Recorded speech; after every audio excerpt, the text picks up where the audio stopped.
Good morning. How are you doing today? Doing well. How about you? Doing fantastic. You're going to have to explain your name because we both have names that people usually just don't put out there.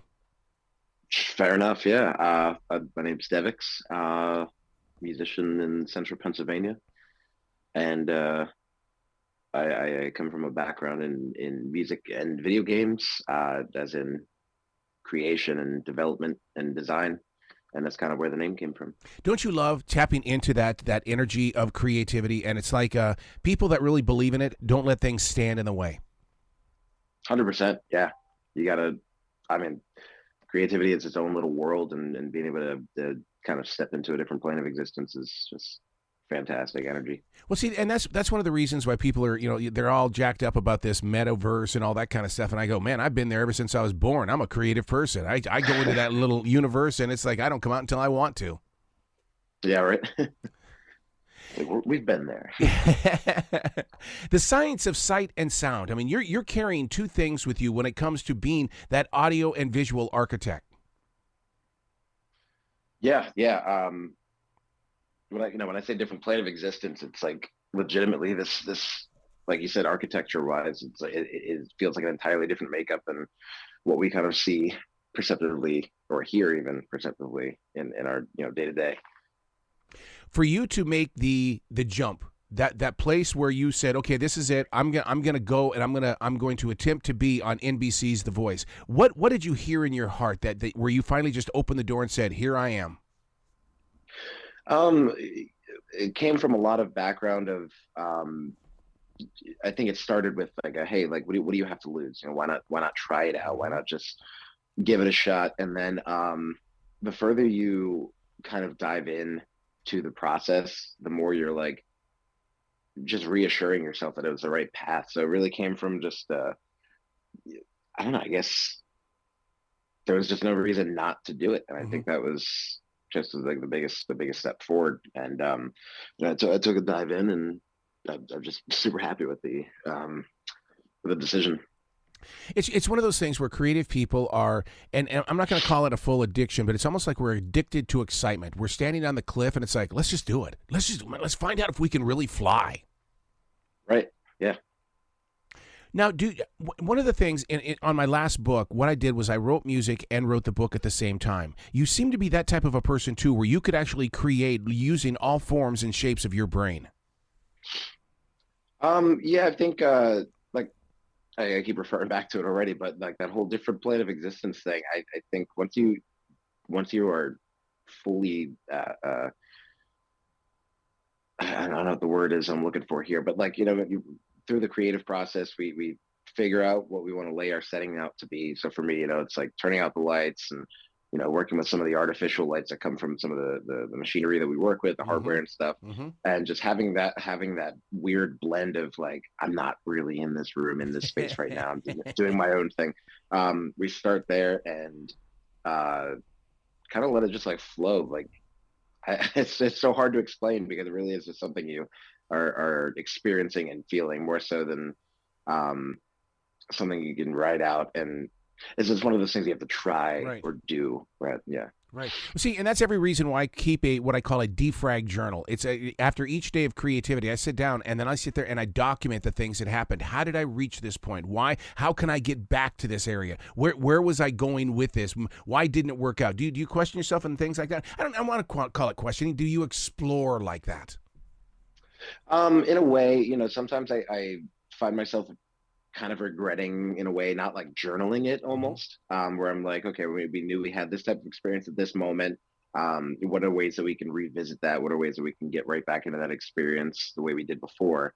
But I find it to be something that I'm like more so loving uh, the opportunity to kind of like feel it in the moment. I think that's kind of where creativity thrives. Dude, I call that stream thinking because you're in the moment of now. And when you see that it's so odd that you bring that up because even yesterday at the church that I go to, they were talking about if you're not in the moment of now, you're wasting a lot of time in a past that you can't change. You've got to be present. 100%. Yeah, I think we do our best work when it's just kind of flowing, which is something that's funny that people talk about artists being all kinds of artists, not just music, even um, thriving in the middle of the night. um, there it's a blessing and a curse. It's very bittersweet because there's a part of us. It's like I really would love to go to bed. It would Yes. be really nice to be on a regular sleep schedule, but at the same time, like right in the dead of the middle of the night, it'll be like 2 a.m. and you're like, I haven't gone to bed yet.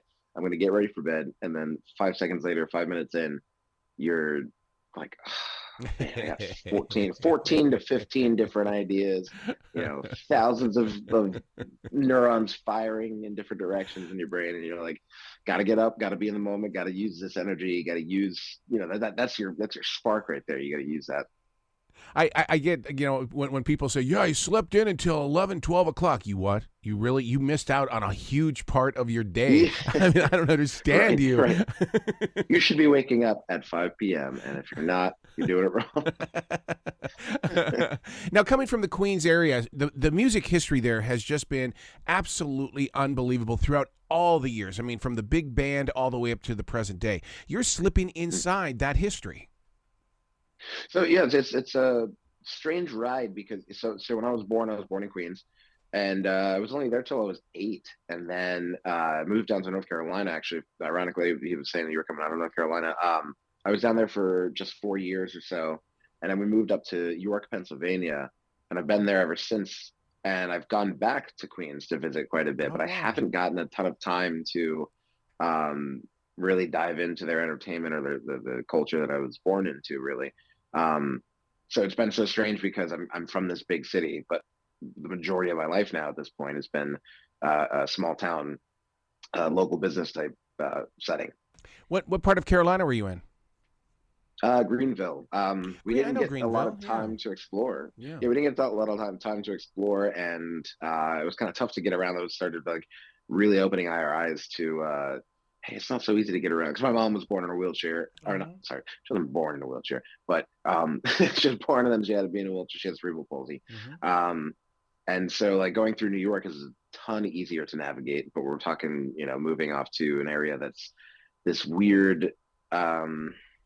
Semi bridge between urban and rural a bit, and so it's like you have sidewalk for 5 feet, and then like you're on your own from there. Like it just goes straight to like road or industrial. And where we moved, at least in York, was kind of actually pretty similar. That there are very big pockets of you're either in the city or you're in the country, and then like so we'll be in like an apartment complex that has um, sidewalk for again 5 feet of the complex. But as soon as you're out of the complex, it's like, well, yeah, have fun getting to the next spot. Yeah. When it comes to your creativity, do you find the energy hitting you more inside your four walls, or is it when you step outside and basically go through a transition walk? There are different versions of it at different times that things affect differently, but I think most of the time it does kind of spark when I'm indoors. Um, the times that it comes from outdoors, I really have to be engaging myself in a different way. I need to be like purposefully um, looking for it. So like if I go out for a walk, if I go out to anywhere in public, I'm going to hang out with people. Um, there's not as much of a moment for me to just shut everything Hmm. out. Hmm. So when I'm indoors, that just comes a lot more naturally. Absolutely. The when it comes to these designing video games and things like that, there have been so many TV shows and even movies and stuff like that that have tried to tell the story of those and in the tech department and stuff. Do you just sit there and just look at it, and go, "That's not the way it really is. Stop. That's not the real story." Right. I mean, what is it? How does that move through you when you see Hollywood trying to mimic what it is that you're really doing? It's funny because in certain ways, it's actually a conversation I've had quite a few times where there's a lot of reality to what goes on in like say Hollywood. Um, a lot of times we try to separate, and it's reasonably so because there's just so much more authentic behavior and genuine creativity and process when you get to be the one experiencing it, doing it without say behind the scenes production and people watching the entire time. Um, but what's funny is like so I sort of I kind of went through this weird identity crisis a while back, given that I was kind of diving much more into the industry, and I started to think like like, is this a route that I want to take? How do I take on the path of being um, someone who's in the industry who, like you're realizing you're jumping into a tunnel of, like, there's a potential for you to eventually be like one of the greats or the icons of the people that you look up to, and so you start to relate yourself to them, or start to compare and contrast, and you look at the end product of what you're seeing through the Hollywood scene. And one of the things that really jumped out to me was, like, this may look a certain way because it's fully produced as opposed to the raw creativity, but at the same time, it's like you're still getting a massive, massive product coming from people, and uh, just people who have worked very hard for what they do. Like, I'm trying to think of how to say this in the easiest way. I look at, like, let's say, like, actors in Hollywood, and we think, oh, well, they're acting, it's fake, it's Hollywood, they have to do it that way. But then it's like, that's their art. That is literally what they do. They're, like, not even just trained to do it. That's what they're passionate about. And for as quote unquote fake as it is, that is the realest version of their true art. So it's a funny divide because it's technically fake, but in reality, it's so real. It's so them. Being You so have to, like, learn to appreciate that. Yeah. Being so open with your creativity and being readily available with it, what do you think that you've missed out on? Because, I mean, I sit there many times going, oh, God, why did I do that? Because I missed out on this. I think it's hit and miss of learning curves. So I feel like, we kind of, like, jump into the creativity zone. We get ourselves in the pocket of, like, let's create, and it's so strange because that should be the best way to learn, and typically it is. But there are certain opportunities that we kind of miss not diving into the. For me personally in music, it's not being the listener, which is very strange because it's like, well, you're the artist. Like, why would you be, pulling away and doing something differently? But I have found so much value in looking at it from so many different angles, and very particularly the biggest two angles being, one, that creative zone, the other being, you need to be able to know what it's like to put yourself in the shoes of the audience, and that's such a good reminder of how much more you can progress, how much more you can learn, and to kind of humble yourself a bit too. Like, so with the show, I would jump on, we were doing this stuff with The Voice, and we had all this, stage production, we had all this stuff happening, and then we get to see everything air. But it was, like, kind of a crazy experience to, come back to reality for a little bit while we're, going through these stages on TV. And then I would go to say, like, I went to a show to watch this band, Odessa. And as I'm watching them, I got the completely reversed side of that. And it was the literal, to this day, best experience of my life. Like, I got to watch crazy production working out. Like, light show is insane. These people they have their own drum line to, like, a two-piece, like, DJ artistry. Wow. And this drum line comes out and their shells are even lighting up. So the drums shells are lighting up to the light show. They had this giant visualization and the giant 3D screen behind them. The platforms that they're standing on have visualizers on the wall. It opens your eyes and ears to so much more when you can just kind of step away from that. I need to be the artist or the creative person here, and for people like me who have creative control issues sometimes, taking yourself out of the equation for a minute and just looking at it from a different perspective and hearing it from a different perspective, it can be so beneficial to your creative process in the future. Man, you bring up so many different points there, so many that would be great learning tools for listeners. And one of them is going to have to be the thing when you say that, you have to put yourself in the listener's shoes and stuff. I've been in radio for 43 years, and to this day, there are pictures in front of me because I am speaking to that person. These are photographs of real people because I don't ever want to lose that contact with that listener that's on the other side of this microphone. Right. Yeah. There's just so much importance to it. It blows my mind that some people, like, I've watched it in the process, that people get very stuck in one lane, and it's so important to look at so many different angles. The show, when you go to a show like you just described, that was everything that I assumed your show would be with your digital technology experience and your music, that you would make sure that everything is lit up and it becomes more of an experience rather than just sitting down listening to a bunch of songs. Yeah, I think uh, I had a thought and I totally just blanked. um, yeah, I thrived at watching and hearing this stuff, and it was such an inspiration to bring.